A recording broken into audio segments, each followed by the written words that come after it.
Command has also taken responsibility for the strike, in which two Indian crew members were killed. Sharing a video from the moment of attack, the US CENTCOM stated that US forces disabled an oil tanker in the Gulf of Oman for the second consecutive day after another vessel violated the ongoing blockade by attempting to cross.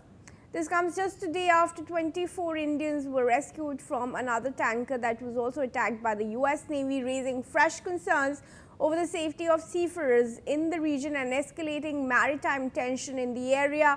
Lieutenant General, with that, of course, it's clear that this was no mistake. It was a very well planned strike. It was intended just as the last one was. But the casualties, especially the Indians, how is the US going to answer for that?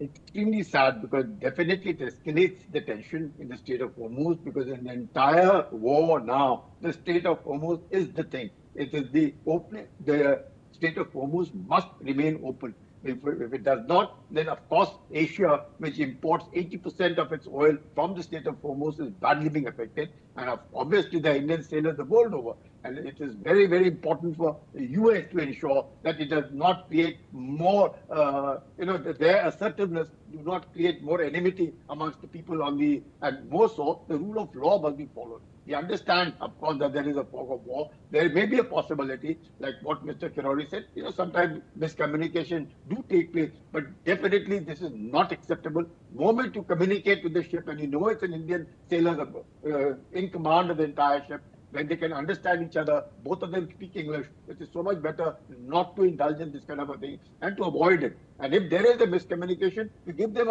yet another warning, take them out of the red zone and see to it that none of the Indian sailors are hit. If America wants good relationship, number one. Number two, to ensure that the tensions don't go high in the Strait of Hormuz. It's very, very important for the US not to indulge in these kind of activities, because these kind of activities do lead to trouble. And as it is Iran, tomorrow there will be other countries. Iran is saying they have not brought the Apache down. The Americans are saying no, they brought the Apache down. The Central Command is saying that yes, they've taken self-defense measures. They have struck the Iranian islands all along the Strait of Hormuz. So the situation is extremely, extremely volatile over there. And we also now must be very, very careful not to ply ships. Let the Strait of Hormuz be clear. Otherwise, this kind of a thing, though Trump has said that 100 million barrels of oil the military has escorted out of the Strait of Hormuz. So all of this speaks volumes of the tension which is in the Strait of Hormuz. And therefore, we ought to be careful. America must apologize and ensure that such an incident does not occur again wherever. Just not the Indian sailors, any sailor for that matter, commercial,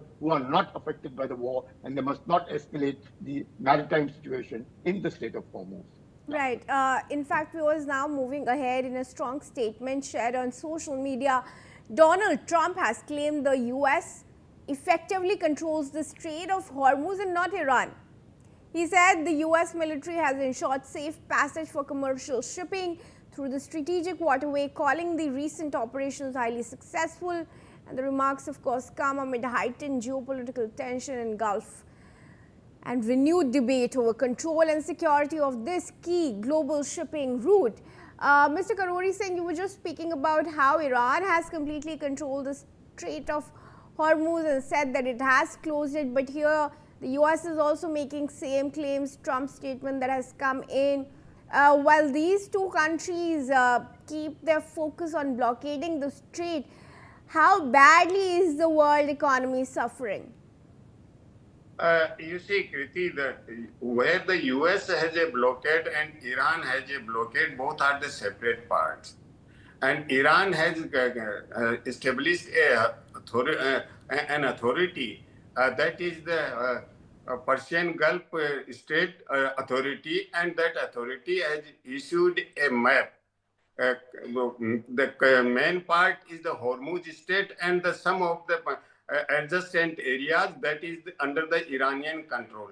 American control is by and large in the international waters, and this Iran doesn't consider Hormuz as an international water, because Iran says it is the Iranian territorial water and the Oman territorial water, and both are converging. So here Iran's position is different. When some US ship and the US action is taking place in the peripheral area of the Hormuz, which Iran considers under its control, then some actions may be taken. Similarly, if some ship is passing from the Iranian controlled water to the international water, then the Americans may take action. So what I agree with the General Sahib that whatever the US did, that is unacceptable for India, because US have a little concern in the Hormuz situation except the Iran-US-Israel war.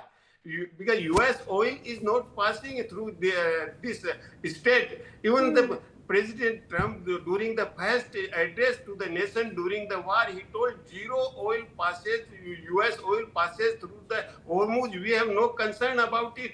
Those who are affected, they should open the Hormuz Strait.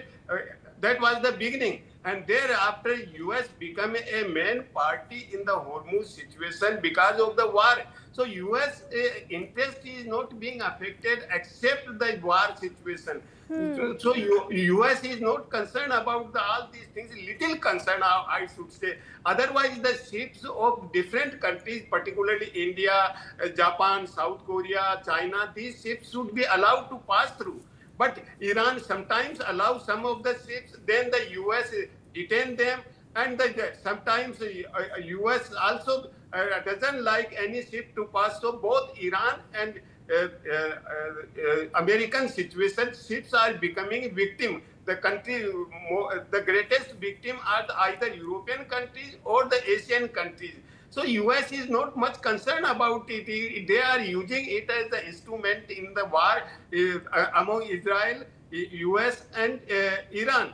So US position is different and our position is different. Our position is related with our energy security.